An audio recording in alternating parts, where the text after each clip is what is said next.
तीनों उपचुनाव हारी है। इनमें खातौली में बीजेपी को हार मिली, जहां दलित वोट 60,000 से ज्यादा है।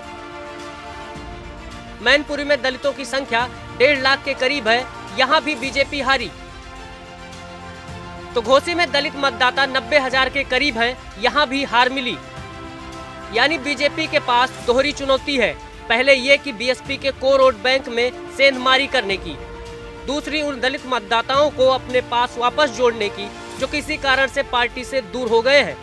इसके लिए बीजेपी का शीर्ष नेतृत्व कमर कस चुका है और अगर ये अभियान कामयाब रहा तो बीजेपी दलितों को अपने साथ जोड़ने में कामयाब रही तो यकीन मानिए मायावती का जो होगा सो होगा, विपक्षी गठबंधन की भी मुश्किलें बढ़ जाएंगी। Bureau report, news 1 India.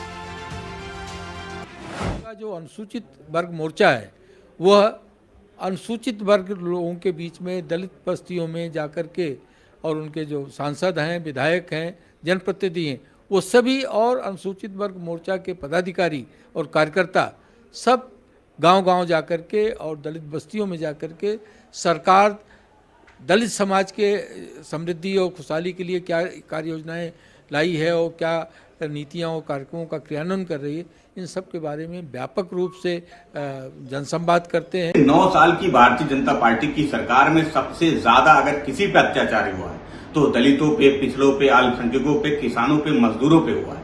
आज भारतीय जनता पार्टी की सरकार को दलितों की याद आई है। आरएसएस के साथ मिलकर भारतीय जनता पार्टी दलित बस्तियों में पैठ बनाना चाहती है। पूंजीवादियों की समर्थक भारतीय जनता पार्टी की सरकार का असली चेहरा आज देश का दलित, पिछड़ा, अल्पसंख्यक, किसान, मजदूर जान चुका है। वो भारतीय जनता पार्टी के किसी भी बहकावे में।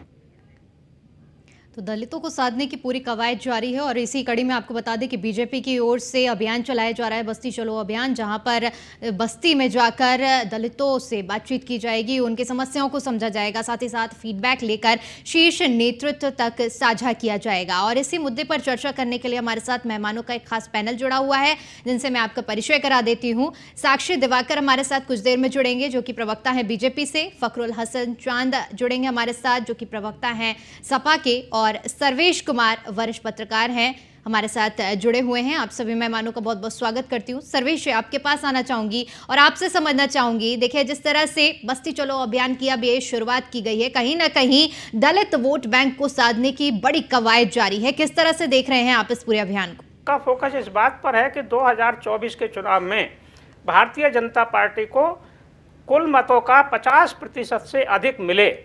जब वो 50% से अधिक का टारगेट लेकर चल रहे हैं तो वो इसीलिए वो दलित जातियों पर भी फोकस कर रहे हैं, क्योंकि भारतीय जनता पार्टी के साथ ओबीसी बड़ी संख्या में जुड़ा है।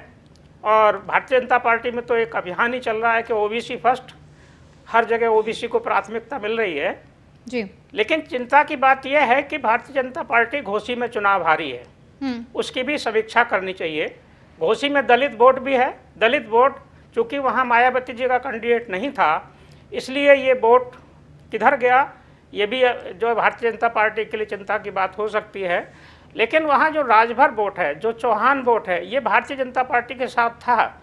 लेकिन चिंताजनक ये है कि वहाँ का जो सवर्ण वोट था, जो भूमिहार है, ब्राह्मण है, ठाकुर है, ये वोट भारतीय जनता पार्टी से घोसी में संभवतः खिसका है।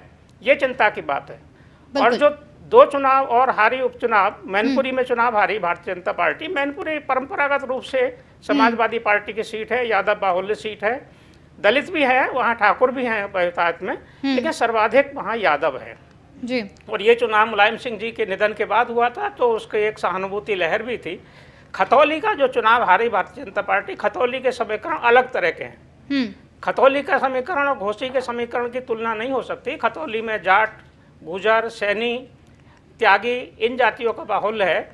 और वहाँ एक फैक्टर भी चल रहा था उस समय, त्यागी कुछ नाराज थे, एक वहाँ त्यागी प्रकरण चल रहा था, उसका भी वहाँ प्रभाव था, इसलिए खतौली में चुनाव हारे थे। हालांकि इसी बीच में भारतीय जनता पार्टी ने रामपुर लोकसभा, आजमगढ़ लोकसभा और स्वार विधानसभा की सीटें जीती भी हैं जी। तो जो दलित वोट है, दलित वोट की चिंता अभी जब तक मायावती जी राजनीति में पूरी तरह से प्रभावी हैं, वो उसके बिखराव का कोई संकेत नजर नहीं आ रहा। यानी कुल मिलाकर देखा जाए, आपका कहना है कि दलित वोट बैंक बीएसपी के साथ ही है।